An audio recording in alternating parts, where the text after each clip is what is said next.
वासुदेव। ओम नमो भगवते वासुदेवाय।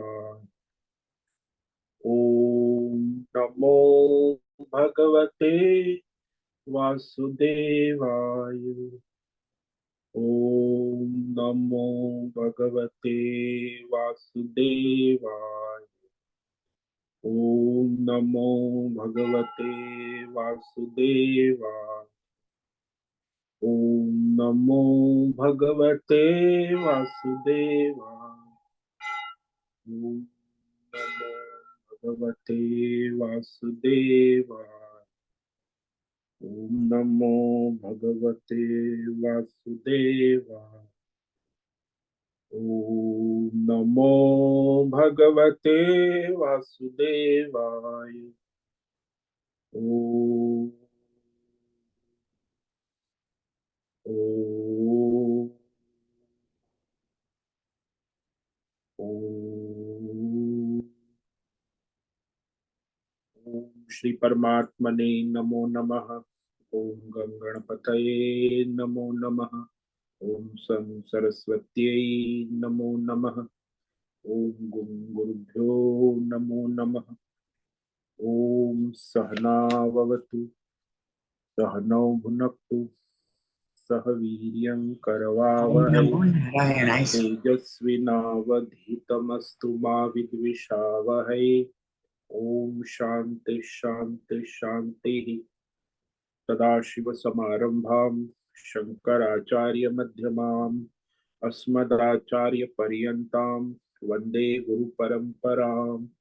ॐ पार्थाय प्रतिबोधितां भगवतां नारायणेन स्वयं व्यासेन ग्रथितां पुराणं मध्ये महाभारत अद्वैतामृतवर्षिणीं भगवतीम् अष्टादशाध्यायिनीम् अम्ब त्वामनुसन्दधामि भगवद्गीते भवद्वेषि।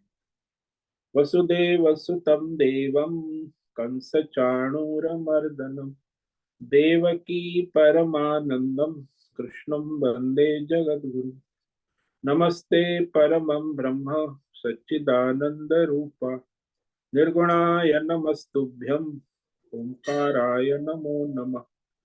सर्वे दुर्गाणि तरन्तु सर्वे भद्राणि पश्यन्तु सर्वे सद्बुद्धिमाप्नोतु सर्वे सर्वत्र नन्दतु। ओम तत्सत। ओम ओम ओम। आप सभी ऑनलाइन नेटवर्क पर उपस्थित भगवत गीता श्रवण साधकों को आज प्रातः का अभिवादन अभिनंदन अभिवंदन। हरि ओम हरि ओम हरि ओम। हम सबको आज का यह दिव्य दिन तन मन धन जन देश काल विषय वस्तु परिस्थिति अवस्थाएं अध्यात्म भौतिक दैवी व्यष्टि समष्टि क्षेत्र सभी को अपने अपने पूर्व में अनंत जन्मों में किए हुए संचित पाप पुण्य धर्म अधर्म मिश्र कर्मों के पके हुए फल स्वरूप में वर्तमान में आज सभी को अपने अपने प्रारब्ध अनुसार परमेश्वरी अचिंत्य योग माया के माध्यम से प्रसाद स्वरूप में प्राप्त हुआ है मिला है। अतः आज का यह दिव्य दिन परमार्थ हेतु निष्काम सेवा यज्ञ देव यज्ञ ऋषि यज्ञ पितृ यज्ञ मानव यज्ञ भूत प्राणी यज्ञ सात्विक दान शारीरिक वाचिक मानसिक तप निष्काम कर्म योग ध्यान योग भक्ति योग ज्ञान योग साधनाएं स्वाध्याय वेद शास्त्रों का अध्ययन अध्यापन उपासना आराधना के लिए समर्पित करे और कराए। अत्यंत दुर्लभ मनुष्य जीवन की प्रत्येक क्षण परमार्थ हेतु सार्थक करे और कराए। आज विक्रम संवत 2080 अश्विन मास कृष्ण पक्ष की द्वितीया तिथि है रात्रि 10:22 तक। उसके बाद तृतीया लग जाती है। आज है कृतिका नक्षत्र, ये भी कल सुबह 3:59 तक। उसके बाद रोहिणी नक्षत्र लगता है। आज है सोमवार, शिव भगवान भोलेनाथ की आराधना उपासना का दिन और यहाँ शीत ऋतु चल रही है। रात्रि का न्यूनतम तापमान 14 डिग्री और दिन का अधिकतम तापमान 30 डिग्री रहा। वायु की गति 5-10 किलोमीटर प्रति घंटा चल रही है। इसी सन 2023 30 अक्टूबर 38 अक्टूबर 2023 सुबह के 7 बजने वाले कलयुग का प्रथम चरण 5248वां वर्ष 7वां वयोसत मनवंतर श्वेत वराह कल ब्रह्मा जी का 26वां दिन वर्ष चल रहा है। तो ऐसे अनंत कोटि ब्रह्मा और ब्रह्मांडीय परमेश्वरी अचिंत्य योग माया में हमारा यह एक ब्रह्मांड, इस ब्रह्मांड में ये पृथ्वी लोक में समुद्र के ऊपर जम्बू द्वीप में विश्व का एकमात्र वैदिक राष्ट्र भारत में उत्तर हिमालय प्रांत में उत्तराखंड राज्य में टिहरी जिले में हिमालयन शिवालिक पर्वतमाला के अंतर्गत मणिकूट पर्वत के ऊपर नीलकंठ महादेव के सामने ऋषिकेश नगरी में मुनि की रेती प्रांत में शीशम जाड़ी में अवधूत पाड़ा आश्रम के सी ब्लॉक पहले माले से 5 नंबर कमरे से गंगा किनारे से हम स्वामी उत्तमानंद सरस्वती भगवद गीता के आचार्य शिष्य स्वामी चिन्मयानंद सरस्वती महाराज चिन्मय मिशन कैवल्याद्वैत वेद व्यास भगवत पाद शंकराचार्य की श्रृंगेरी संन्यास परंपरा से शिक्षित दीक्षित सनातन वैदिक भारतीय हिंदू धर्म अनुसार संपूर्ण भगवद गीता ज्ञान यज्ञ ऑनलाइन चैतन्यमय जीवंत लाइव प्रसारण के अंतर्गत व्याख्यान माला में अध्याय 2 सांख्य योग के श्लोक नंबर 72 पर संस्कृत एवं हिंदी में व्याख्यान करेंगे।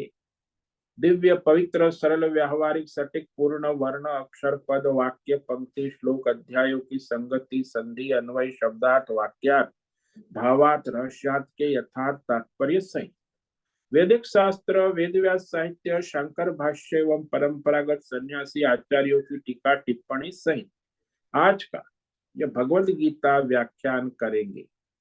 कृपया आप सभी श्रद्धा भक्ति ध्यान से परिपूर्ण होकर के यह दिव्य श्रवण साधना करें, उसमें से कुछ ग्रहण करें, धारण करें, अपने जीवन में चरितार्थ करें और उसमें निरंतरता लाए।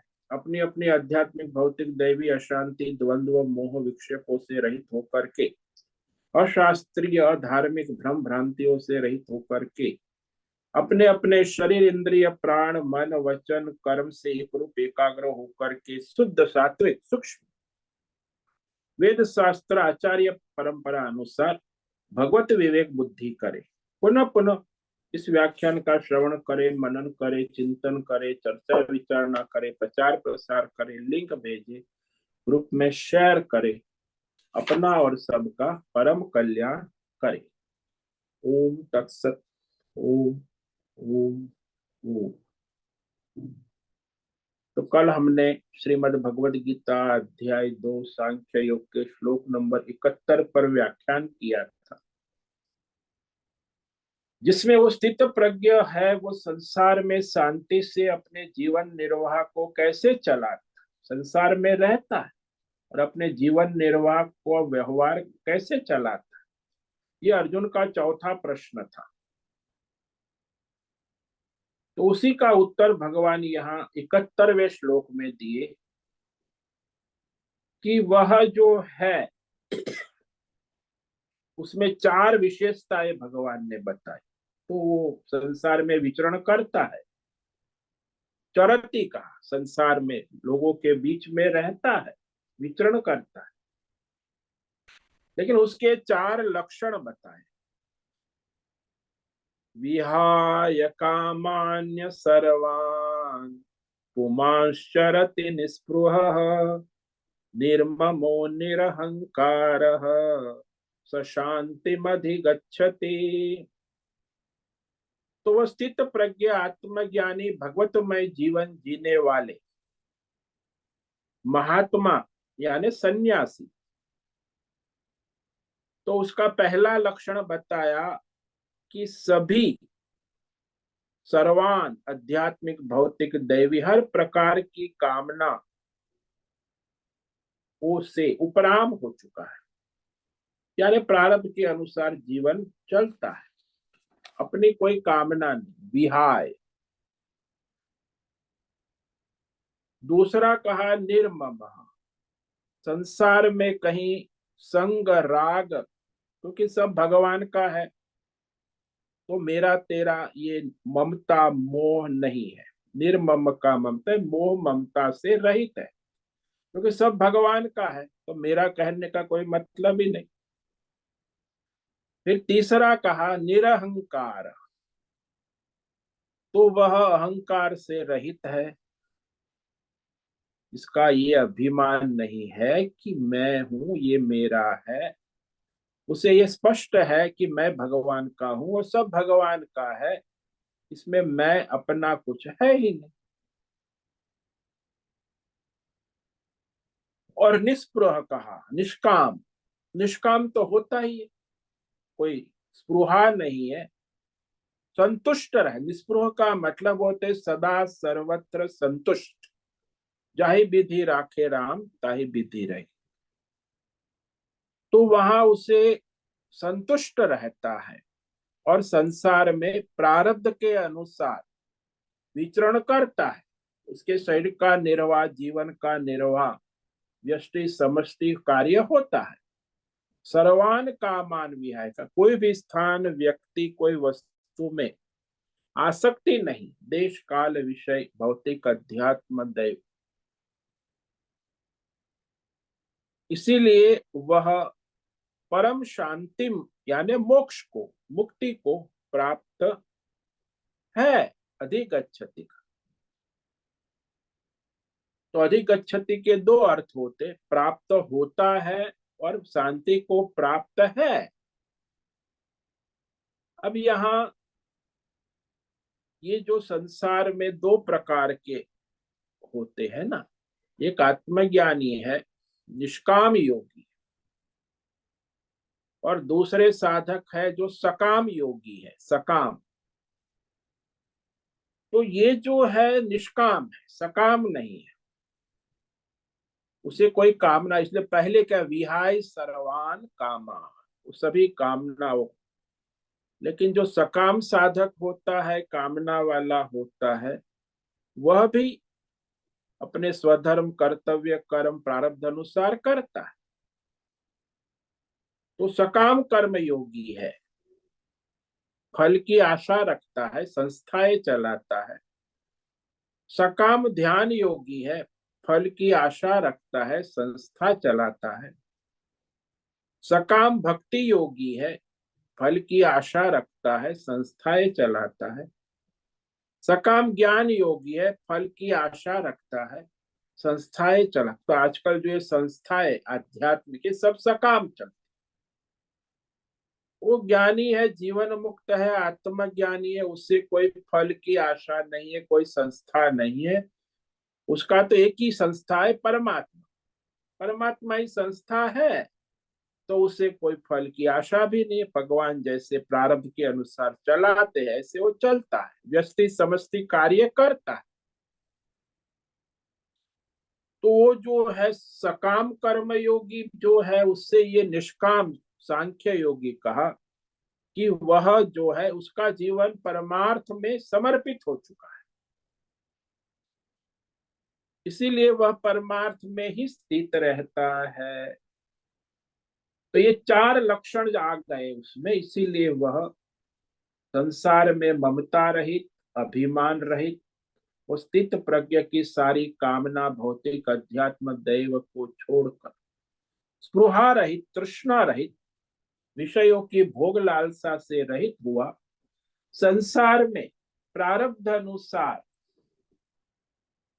संसार के विषय भोगों में विचरण करता है, और वह शांति को प्राप्त होता है। शांति यानी मुक्ति, सदा सर्वत्र मुक्त रहता है, उसे कोई कहीं बंधन नहीं रहता। तो परमात्मा के स्वरूप में नित्य स्थित है। अर्जुन के चौथे प्रश्न का उत्तर भगवान ने दिया कि वह जीवन निर्वाह, विचरण संसार में कैसे करता है। अब यहाँ इस अध्याय के अंतिम श्लोक में वह स्थित प्रज्ञ की भगवान स्वयं प्रशंसा करते हैं कि धन्य है ऐसे आत्मज्ञानी स्थित प्रज्ञ, इस मनुष्य लोक में अत्यंत दुर्लभ, लाखों में करोड़ों में कोई एक होता है। तो उसकी भगवान स्वयं प्रशंसा करते हैं और उसकी महिमा गाते हुए स्तुति करते हैं और अध्याय का समापन करते। एषा ब्राह्मी स्थिति पार्थ नैनां प्राप्य विमुह्यते स्थित्वा स्यामन्तकालेऽपि ब्रह्म निर्वाणमृच्छति। एषा ब्राह्मी स्थिति पार्थ नैनां प्राप्य विमुह्यति स्थित्वा स्यामन्तकालेऽपि ब्रह्म निर्वाणमृच्छति। भगवान ने यही कहा, पार्थ, अरे पृथा के बेटे, सुनो सुनो सुनो। ये जो मैंने कहा पिछले श्लोकों में स्थित प्रज्ञ के सारे लक्षण, ऐसा यही जो स्थित प्रज्ञ पुरुष की स्थिति है, ब्राह्मी स्थिति यानी भगवतमय स्थिति, परमार्थ स्थिति। कोई भी परमार्थ में स्थित है उसका ये स्वरूप है, उसकी अवस्था है ब्राह्मी स्थिति। एनाम, इस ब्राह्मी स्थिति परमार्थ अवस्था को प्राप्त होकर वह स्थित प्रज्ञ योगी यानी सन्यासी, केवल सन्यासी हो सकता है। तो स्थित प्रज्ञ योगी सन्यासी कभी संसार में कहीं भी कभी भी मोहित नहीं हो, न विमोह्यति, मोह को प्राप्त नहीं होता। अंत काले अपि, अंत काल में भी इस ब्राह्मी परमार्थ स्थिति में अवस्था में स्थित रहकर, स्थितवा, स्थित होकर परमानंद को प्राप्त हो जाता है। ब्रह्म निर्वाणम मृच्छति। तो ब्रह्म निर्वाणम कहा कि निर्वाणम पद परम सुखम ये न पुनर्जन्म न विद्यते, यानी जिस आत्म ज्ञान के द्वारा वह मनुष्य फिर जन्मता नहीं है, मरता नहीं है, वह परमानंद रूपी सुख का नाम निर्वाण है, अमृत निर्वाण पद। यानी कि भगवतमय जीवन हो जाता है। निर्वाणम, जीव का परमात्मा से एकत्व होना ही निर्वाण है, कि मैं जीव और ईश्वर में भेद समाप्त हो गया, न जीव है न ईश्वर है, सब परमात्मा में हो गया। तो वह बचपन से ही कोई ऐसे परम ब्रह्मात्मा में स्थित होते पिछले जन्मों के संस्कार के कारण, और कोई बाद में क्रम से साधना करके कर्म योग, ध्यान योग, भक्ति योग, ज्ञान योग से इस परमानंद को प्राप्त हो जाते। तो किसी को बचपन से ही ज्ञान हो जाता है, किसी को अंत समय में भी हो सकता है। अंत समय में भी यदि वह 3 बार कह दे मैं संन्यास कर रहा हूं, ये भौतिक जगत का संन्यास कर रहा हूं, ये अध्यात्म जगत का संन्यास कर रहा हूं, ये दैवी जगत का संन्यास कर रहा हूं, परमात्मा का स्वीकार कर रहा हूं और परमात्मा को समर्पित हो रहा हूं, तो अंतिम क्षण में भी वो परमात्मा में हो सकता है, मृत्यु के अंतिम। लेकिन ऐसा यदि वो संकल्प करे तब। तो यहाँ यह जो अर्जुन को भगवान ने कहा कि जो ब्रह्म परमार्थ में होने वाली अवस्था है, वो अवस्था है निर्गुण निराकार निरुपाधिक अवस्था है। उसे प्राप्त कर स्थित प्रज्ञ इस संसार के देश काल विषय भौतिक अध्यात्म दैव संसार के विषयों से मोहित नहीं होता, मोहग्रस्त नहीं होता, और अंत समय में भी वो विचलित नहीं होता, अपने परमार्थ की स्थिति में स्थित होकर मोक्ष को प्राप्त, निर्वाण पदम प्राप्त कर ले। निर्वाण यानी मोक्ष, मुक्ति। तो ये परमार्थ स्थिति है, स्थित प्रज्ञ की स्थिति जो भगवान ने कही। तो वह अवस्था परमार्थ में होने वाली दृढ़ स्थिति, उसे स्थित प्रज्ञ कहा। तो अपने उसके जितने भी संचित कर्म है, अनेक जन्मों के संचित, उन सारे संचित कर्मों से वह मुक्त हो चुका है। अब संचित कर्म है नहीं, आगामी कर्म है नहीं, केवल वर्तमान शरीर प्रारब्ध चल रहा है। तो वह आत्मज्ञानी का केवल प्रारब्ध होता है, प्रारब्ध का नाश नहीं होता। ज्ञान से जैसे उस आत्मज्ञान में स्थित होता है, उसके सारे अनंत जन्मों के संचित कर्म भस्म हो जाए। भगवान ने कहा, आगे कहेंगे, ज्ञानाग्नि सर्व कर्माणि भस्मसात् कुरुते। तो ज्ञानाग्नि हो, उसके सारे संचित कर्म को भस्म कर दे, आत्मज्ञान। लेकिन प्रारब्ध तो चलता है, इसीलिए वह प्रारब्ध को परमार्थ रूप में चलाते। तो सारे संचित कर्म जो छूट गए, अब रहे वर्तमान में जो ब्रह्म स्वरूप में स्थिति। ऐशा कहा, ऐशा ब्राह्मी स्थिति पार्थ। ऐशा अर्थात सभी ब्रह्म में नित्य स्थित, परंतु जानते नहीं। वैसे तो सभी ब्रह्म स्वरूप परमात्मा स्वरूप ही है, लेकिन अज्ञान है ना, तो अज्ञान के कारण वो जानते नहीं। ये जो अज्ञान है, ये कोई सामान्य चीज नहीं। मनुष्य समझता है कि मैं ज्ञानी हूं। वैसे इस अज्ञान की जो है 7 अवस्थाएं हो। केवल परमात्मा का अज्ञान है इतनी बात नहीं है। परमात्मा तत्व का अज्ञान है एक प्रकार, पहला स्टेज है। दूसरा है परमात्मा मुझे जो अलग है मुझसे, यानी जीव जगत ईश्वर देश काल विषय सब अलग अलग है। ऐसा जो अज्ञान है कि परमात्मा से जीव अलग है, जगत अलग है, ईश्वर अलग है, देश अलग, ये भी अज्ञान है, दूसरे प्रकार का अज्ञान। तो उसे स्वीकार कर लिया, भ्रांति से सब अलग अलग है, द्वैत भेद भ्रम, ये अज्ञान है। तीसरी बात है, जो भेद भ्रम होने से द्वंद्व उत्पन्न होता है संसार में कि ये सत्य है ये असत्य है। तो उस तरह उसे द्वंद्व में सुखी है दुखी है, राग है द्वेष है। तो ये तीसरे प्रकार का अज्ञान उत्पन्न हो जाता है। फिर चौथे प्रकार का अज्ञान है, अपनी बुद्धि में संकल्प उत्पन्न होते संसार के विषय में, मन में संकल्प विकल्प सांसारिक विषयों के, चित्त में संसार के विषयों की वासनाएं उत्पन्न होती है, और वो वासना संचित भी है, वर्तमान में भी उत्पन्न होती है।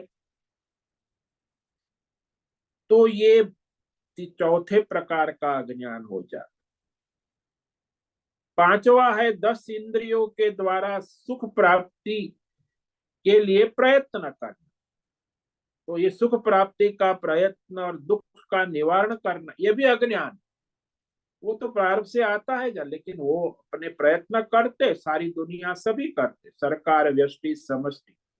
सुख प्राप्ति का प्रयत्न करना ये भी अज्ञान है, दुख के निवारण का प्रयत्न करना ये भी अज्ञान। छठे प्रकार का अज्ञान है अहंकार। मैं सुखी हूं, मैं दुखी हूं, ये मेरा है ये मेरा नहीं है, ये अहंकार। ये मैं हूं, ये मेरा है, मैं सुखी हूं मैं दुखी हूं, मैं धनवान हूं मैं गरीब हूं, सारे गरीबी भी अहंकार है, अमीरी भी अहंकार। तो इस तरह मैं ब्राह्मण हूं क्षत्रिय हूं, ये सब अहंकार। तो इस अहंकार से फिर मैं मनुष्य हूं, स्त्री हूं, पुरुष हूं, फिर वो रिश्तेदारी, ये भी अज्ञान। मैं मनुष्य हूं, मैं स्त्री हूं, मैं पुरुष हूं, मैं ब्राह्मण क्षत्रिय वैश्य शूद्र हूं, मेरे ये सब रिश्तेदार है, मित्र है, परिवार है, ससुराल मैका मौसाल, फ्रेंड सर्कल, बिजनेस सर्कल, ये भी सब अज्ञान। अज्ञान से ये सारे संसार में जो जीवात्मा है अपने परमार्थ से वंचित रहता है। लेकिन ये सारे प्रकार के अज्ञान से वो स्थित प्रज्ञ मुक्त हो गया, स्थित है। तो चाहे जितना भी समझ लो कि ये शरीर मेरा है, संसार में सब मनुष्य ऐसा ही मानते हैं कि मेरा है, कभी होगा ही नहीं, लेकिन सब मानते हैं। प्रारब्ध अनुसार प्राप्त हुआ है, चल रहा है, प्रारब्ध समाप्त होने से छूट जाएगा। तो परमात्मा ईश्वर को शरीर को दिया है किराए पर, फिर लेना है तो वापस ले लेना, जब लेना है। इसे हम रख नहीं सकते, रखेंगे तो प्रयत्न करें चाहे कितना भी प्रयत्न। भगवान कहेंगे आगे कि मनुष्य जो है वो यही भ्रम में रहता है कि ये शरीर मेरा है और मैं इसे हमेशा बनाए रखूंगा। अरे भाई, तुम्हारा है ही नहीं, बनाया भी तुमने नहीं है, वो तो इस प्रारब्ध से ईश्वर के प्रसाद रूप में मिला है। और जब भगवान को लेना है ले भी लेंगे, कभी भी ले ले, उनकी मर्जी, उन्होंने दिया है और अपने कर्मों के हिसाब से प्रारब्ध के अनुसार ले ले। तो चाहे जितना भी हम सोचे कि मुझे इतना भौतिक अध्यात्म दैव ज्ञान है, विद्या है, मैं ये कर लूंगा वो कर लूंगा, बड़ा इंटरनेशनल डॉक्टर मेरे पहचान में है, मेरे पास इतना अरबों रुपया संपत्ति है, ज्ञान है मेरे पास, भौतिक अध्यात्म दैवी सिद्धियां है, मैं नहीं मरूंगा। अरे भाई, तू चाहे कितना भी भौतिक अध्यात्म दैव सिद्धि वाला हो, चाहे अरबपति हो, चाहे कितना भी ज्ञानी हो, भगवान को जब लेना है तब ले ही लेंगे। तो लेना है। भगवान आगे कहेंगे कि जो मनुष्य सोचता है कि मैंने ये किया वो किया, लेकिन संसार में जो भी मनुष्य के जीवन में होता है वो भगवान चाहता है वही होता है। याद करवाना चाहता है तो याद करा देता है, भुलवाना चाहता है तो भुला देता है, तो कुछ कराना चाहता है तो करा देता है। जब किसी भी भौतिक अध्यात्म दैव विषय को बताना चाहता है तो बता देता है। तो सब जान लेते हैं। हालांकि ये सारा ईश्वर की इच्छा, भगवान ने 15वें अध्याय में कहेंगे, मत्त स्मृति ज्ञानम अपोहन, सभी जीवात्मा को मैं ज्ञान देता हूँ, उसके कर्मों के अनुसार याद कराता हूँ, भुला भी देता हूँ, विस्मृति भी करा देता हूँ। तो मनुष्य सोचता है मैं भूल गया, अरे भुला दिया गया, मैं याद रखता हूँ, याद वो भगवान के द्वारा ही। चाहे आप कितना भी प्रयत्न करो, जब भगवान चाहे तो बुला दे, याद कराना है तो याद करा दे, स्मृति को हटाना चाहते तो हटा देते। तो मनुष्य जीवन में जो भी कुछ होता है, आध्यात्मिक भौतिक दैवी घटनाएं, वह परमात्मा से ही होती। मनुष्य सोचता है कि मुझे जवानी में बहुत याद रहता था, अब बुढ़ापे में मैं भूलता जाता हूँ, बुढ़ापे में याद नहीं। तो क्या करे, वो तो भाई भगवान ने सोचा कि बुढ़ापे में भी किसी किसी को बड़ा याद रहता है, कोई 80 साल का है बहुत याद रहता है, तो किसी का प्रारब्ध नहीं है तो सब बुढ़ापे में भी भूल जाते, कई लोग जवानी में भी भूल जाते, क्योंकि उसका प्रारब्ध है, ईश्वर उसी प्रारब्ध के अनुसार चलाते। हम कुछ नहीं कर सकते, हम चाहते, हम कहते कि मैं ये कर लूंगा वो कर लूंगा। परमात्मा ही है जिसने हमें याद दिलाया, भुलाया, ज्ञान दिया, इस प्रकार भौतिक अध्यात्म ज्ञान है वो भी उसी की कृपा से मिलता है। तो एक ही श्लोक है गीता में, तो एक श्लोक को 10 बार पढ़ते तो भी कुछ समझ में नहीं आता, लेकिन 11वीं बार समझ में आ जाता। तो मैं किसी को पुस्तक एक बार पढ़ने से समझ में आ जाता है श्लोक, और कोई 10 बार नहीं, 11वीं बार समझ में आ जाता। तो ये परमात्मा चाहते तभी होता। तो परमात्मा ही याद कराता है, भुलाता है, जरूरत है तब याद कराता है, भुलाता है। इस रहस्य को जानो या न जानो, संसार में कोई जानता है? वास्तविकता यही है मनुष्य जीवन की, मनुष्य का जीवन अपनी अहंकार से नहीं चलता है। वो मानता है कि मैं चला रहा हूं, लेकिन चलाने वाला ईश्वर है। जैसे कठपुतली है, कठपुतली सोचती है कि मैं नाच रही हूँ, लोग तालियां बजा रहे हैं, कितने खुश है, इतने लोग हमें देखने आए हैं, कठपुतलियां कितनी बढ़िया नाच कर रही है, और नाच गान हमारा देख सुनकर सब लोग प्रसन्न हो रहे हैं, तालियां। तो कठपुतली को ये पता नहीं कि उसे नचाने वाला कोई ऊपर धागा लेके बैठा है। तो वो ऐसे ही है, संसार में कोई मनुष्य स्वतंत्र नहीं है। जो भी करता है उसके कर्मों के अनुसार ईश्वर उसे नचाता है, तो परमात्मा ही करवाता है। तो वही तो रहस्य को जानने वाले जो है वो परमात्मा को समर्पित हो जाते हैं। जो अज्ञानी है वो परमात्मा को स्वीकार कि मैं ऐसा कर लूंगा, मैं ये करूंगा, मैं वो करूंगा, तो वो व्यग्र रहता। तो जो जानता है ना परमात्मा ही सारे संसार का सूत्रधार है, तो शांत रहता है, प्रसन्न रहता है, भगवान को समर्पित रहता है। तो अज्ञान अवस्था में वो सारी कामना कर्म से व्याकुल, चिंतित, टेंशन, भय में रहता था। वो सारी व्याकुलता, टेंशन, भय सब से छूट जाता, क्योंकि परमार्थ से संतुष्ट रहता है ना कि भगवान चला रहा है। परमार्थ में पूर्ण रूप से संतुष्ट रहता है। उसे पता है कि मेरा प्रारब्ध है, उस अनुसार परमात्मा इस जीवन को चलाए। तो मेरी इच्छा से मेरा जीवन नहीं चलता है, परमात्मा की जो इच्छा है उसमें प्रारब्ध अनुसार वह स्थित प्रज्ञ ज्ञानी पूर्ण संतुष्ट रहता है। जैसी परमात्मा की इच्छा है ऐसे उसके प्रारब्ध अनुसार जीवन चलता है। और जो भी चले, गरीबी में या अमीरी में, स्वस्थ या अस्वस्थ, हर स्थिति में, हर हाल में, बेहाल में वो संतुष्ट होता है। दूसरे कहेंगे कि अरे इसको तो कितनी परेशानी, लेकिन वो संतुष्ट है कि भगवान की मर्जी, जैसा है प्रारब्ध तो शरीर का है, भोग रहा है। तो मनुष्य को एक बार इस स्थित प्रज्ञ, जिसे ब्राह्मी स्थिति, परमार्थ तत्व को प्राप्त कर लेता है, तो फिर कभी उसको यह अज्ञान उत्पन्न हो ही नहीं सकता।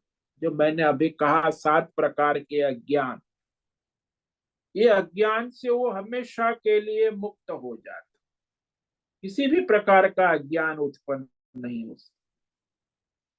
तो ऐसी उसकी जो दृढ़ स्थिति हो गई ना, वो परमार्थ में स्थित हो गई।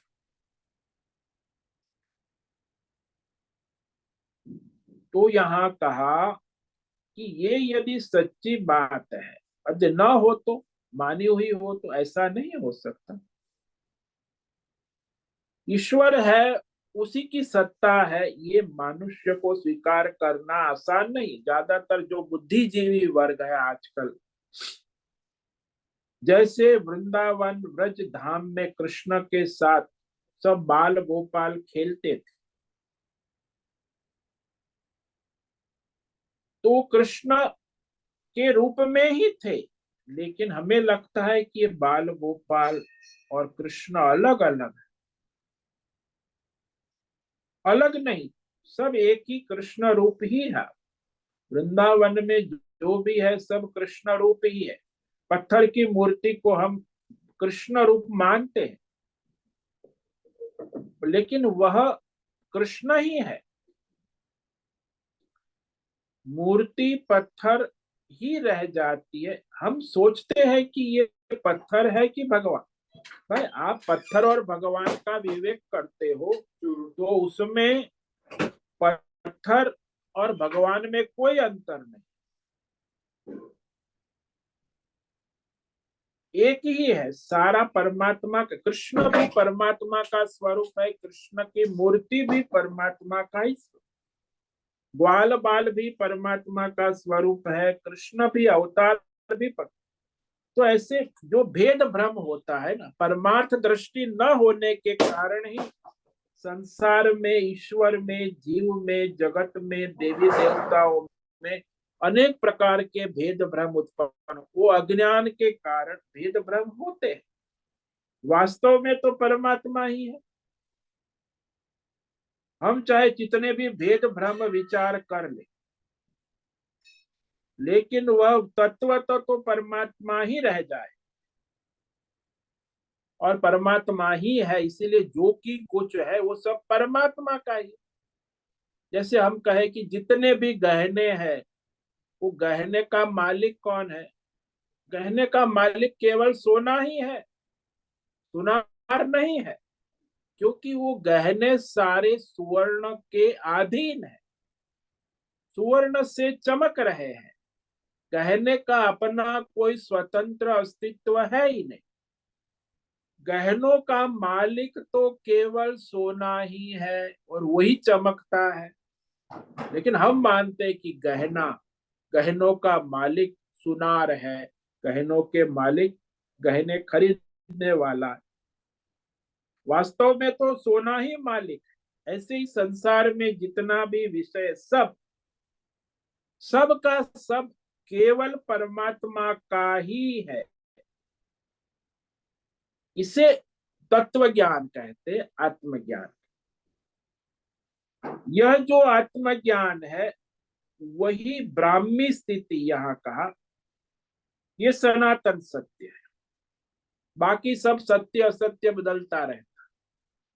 सनातन सत्य है कि ये सब परमात्मा का है और ये सब परमात्मा ही है। हम सोचेंगे तब परमात्मा का, ऐसा नहीं कि हमें जब ज्ञान, अभी तो हम अपना समझते हैं, जब हमें ज्ञान हो। भाई आप अज्ञानी हो चाहे ज्ञानी, चाहे आप सोचो या न सोचो, परमात्मा का ही है। तो किसी भी परिस्थिति में यह तो परमात्मा से जुड़ा हुआ है। हमने अज्ञान से सोच रखा है कि यह संसार मेरा है, ये मैं हूं, ये मेरा, बस यही अज्ञान है। ये मैं हूं, ये मेरा है, परमात्मा का नहीं है। इसलिए वह परमात्मा का है ऐसा दृढ़ निश्चय हो गया जिस, तब कभी वह मेरा नहीं हो सकता। मानो कि हम किराए के मकान में रहते हैं, और किराएदार मकान में रहने वाला कभी ये नहीं सोचता है कि इस मकान का मालिक मैं हूं। किराए का मकान है, मालिक वो है, हम किराया देते हैं जो भी है उचित, कभी हम मालिक नहीं हो सकते। ऐसे ही इस संसार में कोई भी मनुष्य किसी भी विषय, वस्तु, देश, काल, भौतिक, अध्यात्म, दैव विषयों का मालिक नहीं। तो ये लोग जब मालिक बन के बैठते हैं, मकान पे नाम लिखते हैं, केशव चंद्र, कृष्ण चंद्र भट्ट, तो मकान है, भट्ट का परिवार का है। वो तो 7 पीढ़ी से, फिर 100 साल में तो मकान खंडेर हो जाए, फिर दूसरी पीढ़ी आएगी, वो दूसरा मकान बनाएंगे। तो इस प्रकार वो हजारों पीढ़ियां आके चली गई। मकान किसी का नहीं है, जमीन किसी की नहीं है, मकान और जमीन भगवान का ही है। वो तो केवल अज्ञान से वो मालिक बन के बैठ गए, इस जमीन का, इस मकान मेरे नाम पर है, किसी के नाम पर नहीं है। जमीन मकान परमात्मा के नाम पर ही थी, है और रहेगी। कोई जमीन किसी की मालिकी की नहीं। तो इस प्रकार ये जो अज्ञान से मनुष्य ऐसा मान ले और फिर उसमें मोहित तो हो जाता है। तो कहा कि जब मनुष्य इस अवस्था में होता है, तो ठीक है, ज्ञान हो गया है, परंतु अब भगवान कहते हैं कि वो विमोहित नहीं होता, लेकिन अंत काले अपि अस्याम स्थित्वा। अब अंत काल हो तब मनुष्य घबरा जाता है। जैसे जिसको डॉक्टर ने कह दिया कि बस कुछ समय है, जो भी है भगवान का भजन कर लो, अंतिम दिन बाकी गिने जाते, कुछ दिन बाकी है या कुछ साल बाकी। डॉक्टर साल भी बता देते आजकल तो, बड़े डॉक्टर वैज्ञानिक। तो भाई 1-2 साल के मेहमान हो या थोड़े 1 हफ्ते का, बस अब शरीर में कुछ है नहीं, प्राण कभी भी निकल सकते। तो अंतिम समय का पता चल जाए, अंत काले, तो उस समय भी वह उसकी भगवतमय स्थिति में कोई परिवर्तन नहीं होता। तो चरम अवस्था है ना जीवन की, वृद्धावस्था में यदि इसकी प्राप्ति हो जाए या मृत्यु के समय भी प्राप्त स्थिति आ सकती है, तो आनंद स्वरूप अपने निर्वाण, इसको निर्वाण, अंत काले अपि अस्याम स्थित्वा ब्रह्म निर्वाणम नृच्छति। तो मृत्यु के समय, मृत्यु के पहले, मृत्यु के काल में, वृद्धावस्था में भी यह निर्वाण स्थिति यानी दुख रहित स्थिति को प्राप्त करो। तीनों प्रकार की, भौतिक, अध्यात्म, दैव। क्योंकि जो परमात्मा में स्थित है उसे कोई दुख स्पर्श नहीं करता। निर्वाण का अर्थ ही होता है सारे दुखों से रहित जो आत्म स्थिति, उसी को प्राप्त करो। तो जैसे जितने भी दुख है वो प्रकृति में है, माया में है, शरीर में है, आत्मा में कोई दुख नहीं, कोई कष्ट नहीं। जैसे वो कलाकार रोल कर रहा है तो दुख है, पात्र में बहुत सारे दुख दिख रहे, भौतिक, अध्यात्म में, लेकिन वो पात्र में प्रतीत हो रहे हैं, प्रकृति से प्रतीति हो रहे। कलाकार में कोई दुख है ही नहीं, कोई स्पर्श भी नहीं है दुख का, क्योंकि वो अपने मूल स्वरूप में कोई दुख नहीं होता। हाँ, उपाधि में दुख होता है, आपको भी अभी उपाधि है, जो भी नाम रूप, उसमें सुख दुख है। लेकिन जो निरुपाधिक आत्म स्वरूप मैं हूं, उस मैं हूं में कभी दुख नाम की चीज हो तो सच्चिदानंद है। तो मैं हूं में जो स्थित है वो फिर मैं देवदत्त में दुख है, कृष्ण दत्त में दुख है, लेकिन मैं हूं में नहीं है।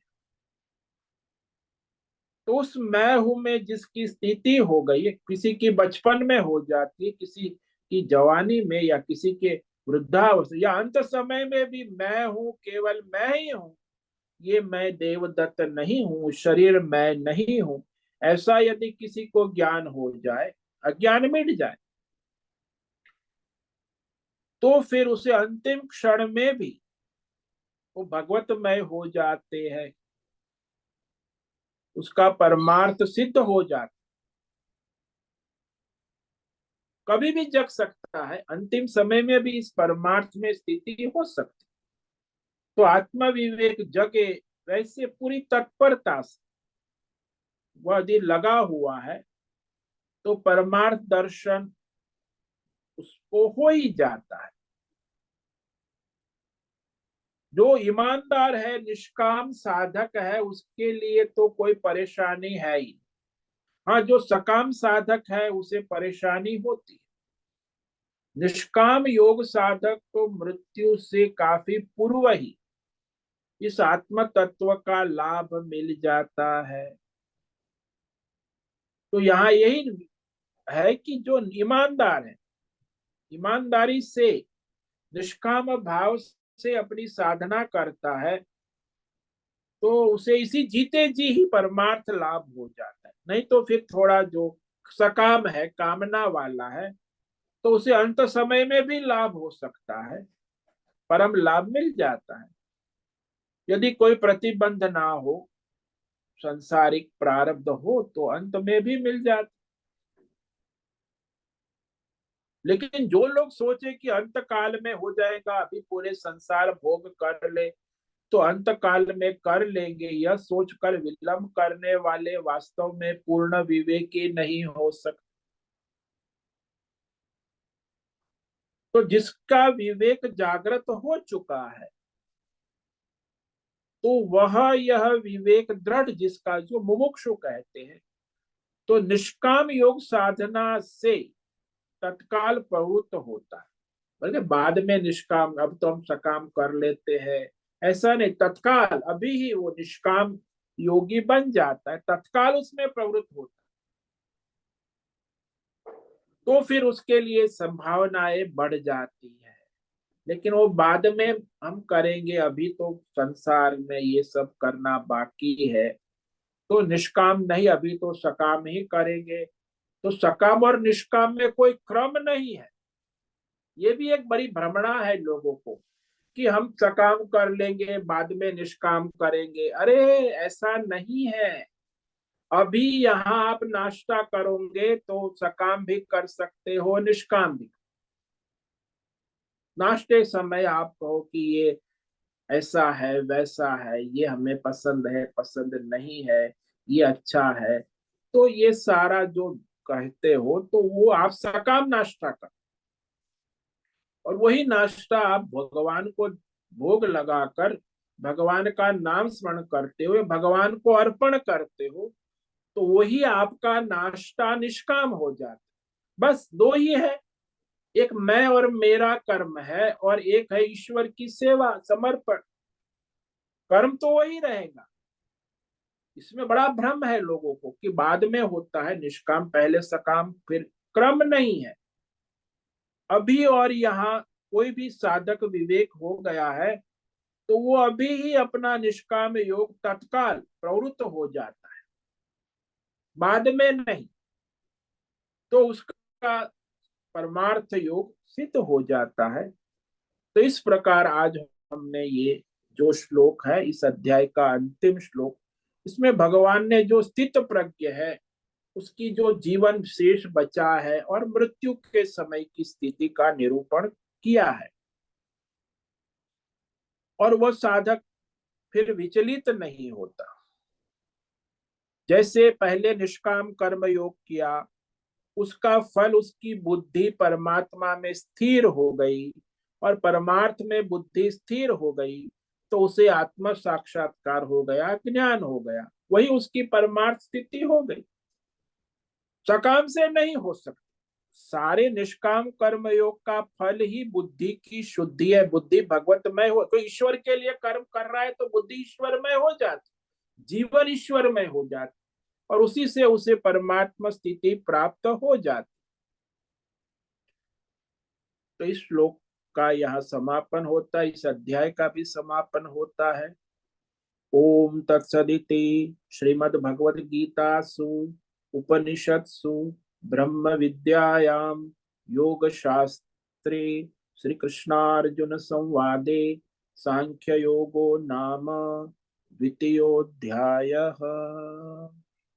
ओम तत्सदिति, ये सनातन सत्य भगवान ने कहा, भगवद गीता भगवान के द्वारा गाया हुआ उपनिषद वेदों का सार, ब्रह्म विद्या परमार्थ ज्ञान, कर्म योग, ध्यान योग, भक्ति योग, ज्ञान शास्त्र, मार्गदर्शन देने वाला योग सब, भगवान श्री नारायण स्वरूप श्री कृष्ण और नर स्वरूप अर्जुन के बीच में ये संवाद रूपी भगवद गीता में ये सांख्य योग नाम का द्वितीय अध्याय संपूर्ण हुआ।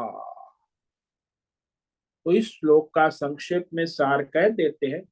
कल से हम जो है वह 10-10 श्लोक का सार करें, तो 7 दिन तक ये संपूर्ण द्वितीय अध्याय का सार दर्शन करेंगे।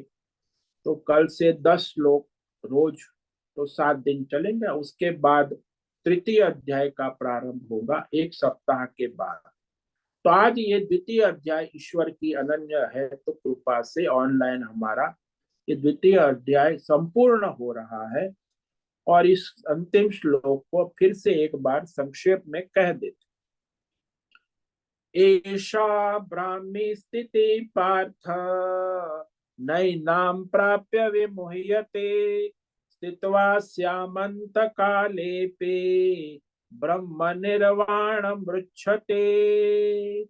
पार्थ, अरे प्रथा के बेटे सुनो सुनो। ऐसा ब्राह्मी स्थिति, ये परमार्थ स्थिति को प्राप्त स्थित प्रज्ञ की स्थिति है, जो अभी भगवान ने पिछले श्लोक में कहा।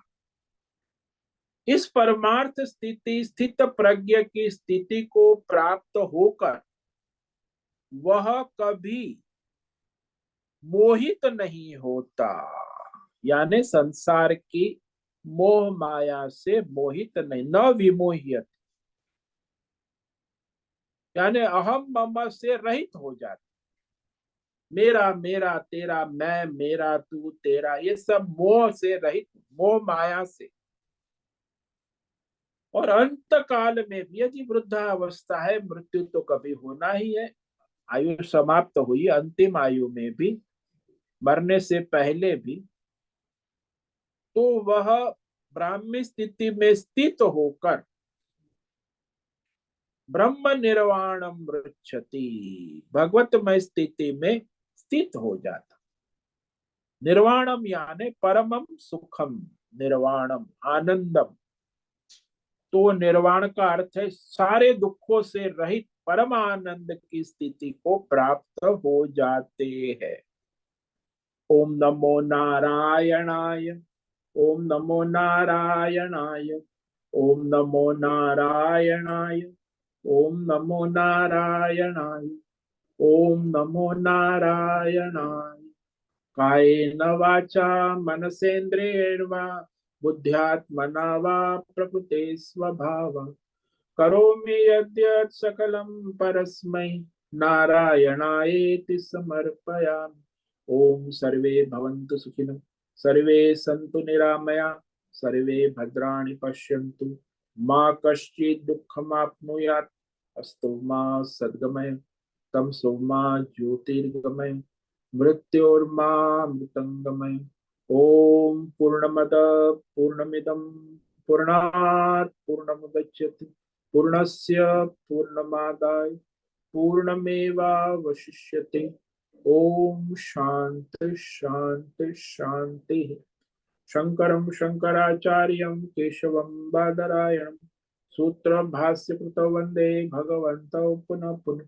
ईश्वरो गुरुरात्मेति मूर्ति भेद विभाग व्योमवद् व्याप्त देहाय दक्षिणामूर्तये नमो नमः। ओम गुं गुरुभ्यो नमो नमः। ओम तत्सत् ब्रह्मार्पणमस्तु। ओम ओम ओम।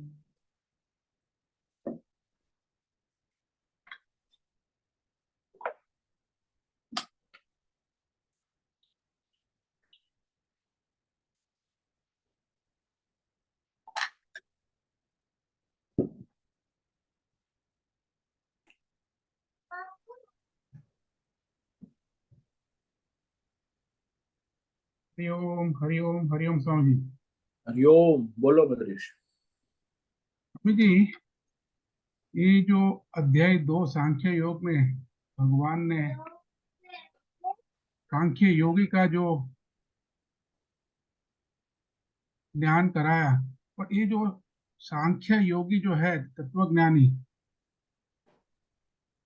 वो संसार में है और वो विचरण कैसे करता है, ये सब ये अध्याय में विवेक कराया। बट संसारी जो है कि साधक है, उसे कैसे पता चले कि ये तत्वज्ञानी है, सांख्य योगी है? उसको कैसे पता चले? वो तो जो सत्वज्ञानी सांख्य योगी है उसी को पता चलेगा कि ये ज्ञानी है। अभी तो संसारी है, उसको नहीं पता चल पाए। पीएचडी वाले को पीएचडी पहचानेंगे, पीएचडी किया है इसने। वो स्कूल पढ़ने वाला नहीं पहचानेंगे पीएचडी इसका है।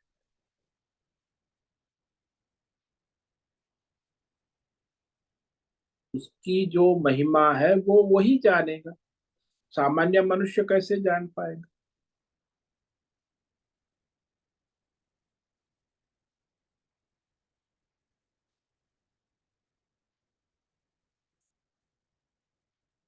तो उसकी योग्यता है तो वो जानेगा, क्योंकि जो ज्ञानी है वही ज्ञानी को जाने। पीएचडी वाला है, वो पीएचडी को पहचानेगा कि हाँ इसका पीएचडी थीसिस ये पढ़ के कहा, हाँ, ये पीएचडी पक्का है। बाकी स्कूल वाला उसका थीसिस पढ़ेगा तो भी वो क्या जानेगा, कुछ समझ में नहीं। तो वो तो जो तत्वज्ञानी को तत्वज्ञानी जान लेता है, बाकी तो सामान्य मनुष्य के लिए वो समय संभव ही नहीं है ना। वो तो अपने कामना वासना राग द्वेष से देखेगा संसार में, उसको भी देखेगा वो कुछ कर रहा है, अरे ये बाबा है ऐसा कर रहा है वैसा कर रहा है, तो उसे थोड़ी, वो तो औधिक भौतिक दृष्टि अध्यात्म उसकी जैसी दृष्टि होगी वैसे वो देखेगा। ये ज्ञानी है ऐसा उसकी बुद्धि स्वीकार नहीं करेगा। हमें संसारी जो है वो तो उसकी तो दृष्टि भोग दृष्टि होती है। हाँ और उसका पूरा अज्ञान है, उसे पता भी नहीं होता कि भोग दृष्टि है नहीं। हाँ और उसी में ही पूरा विचरण होता है भोग दृष्टि में। हाँ, वो तो इंद्रिय भोग दृष्टि में ही जीवन पूरा हो जाता है, विचरण उसी में होता है। और वो भोग दृष्टि के कारण पूरी बुद्धि भी भोगमय हो जाती है। हाँ, इंद्रिय मन बुद्धि पूरा व्यक्तित्व भोगमय हो जाता है ना।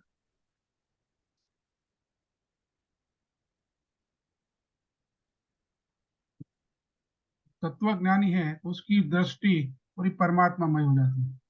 हाँ, बस जैसे भोग की भोगमय है ऐसे उसकी परमात्मा में, वो तो बुद्धि तो है, उसकी बुद्धि भोग ढूंढती है, इसकी बुद्धि भगवान को सब जगह देखती है, दोनों में यही तो फर्क है। हम्म। एक भोगी है एक योगी है।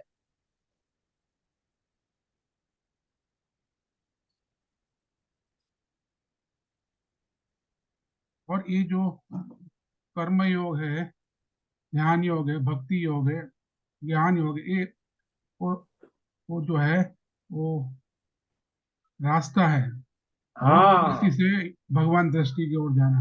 हाँ, बुद्धि भगवत दृष्टि जागृत हो तो निष्काम ईश्वर समर्पित भाव से कर्म योग करो, निष्काम ईश्वर समर्पित भाव से ध्यान योग करो, निष्काम ईश्वर समर्पित भाव से भक्ति योग करो, तो आपकी दृष्टि जागृत होगी, बुद्धि जो है भगवतमय होगी। तो फिर आपको सर्वत्र भगवत दर्शन ज्ञान योग से हो जाएगा। अब बुद्धि भोग बुद्धि है तो कहां से होगा, सकाम है, कामना में भोग में लगी है। तो कर्म योग भी सकाम कर रहा है, भक्ति योग तो संस्थाएं खड़ी हो जाएंगी, लेकिन परमार्थ नहीं होगा। तो कर्म की गति तो सकाम की अलग है, निष्काम की अलग है ना।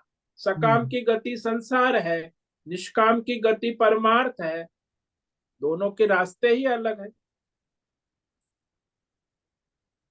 तो सकाम कर्म करने वाला भोगी है, फलार्थी है, और निष्काम करने वाला योगी है, ईश्वरार्थी है, दोनों के रास्ते ही अलग है ना।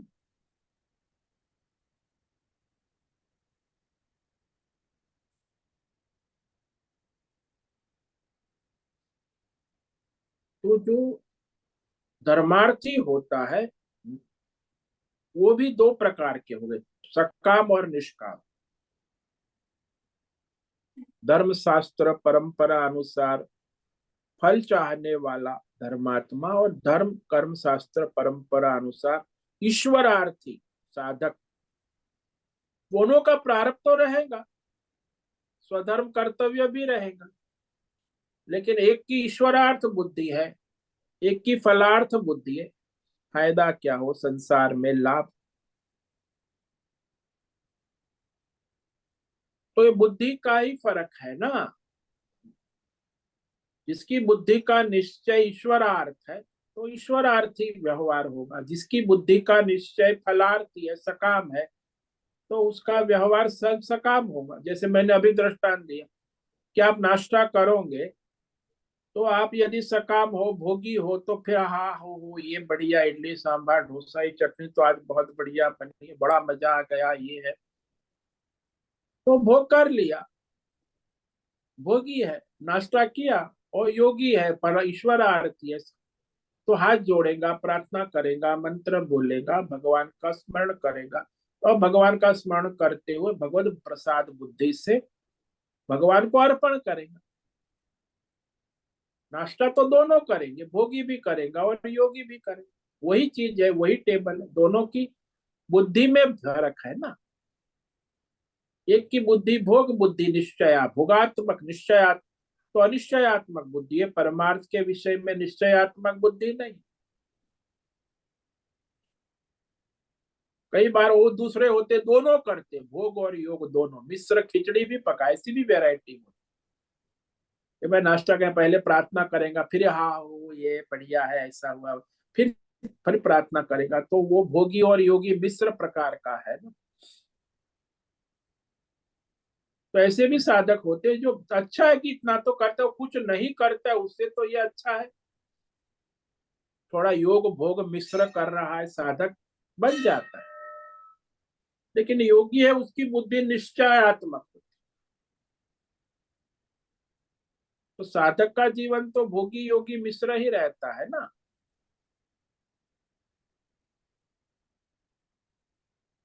अभ्यास करने से फिर दृढ़ता आती।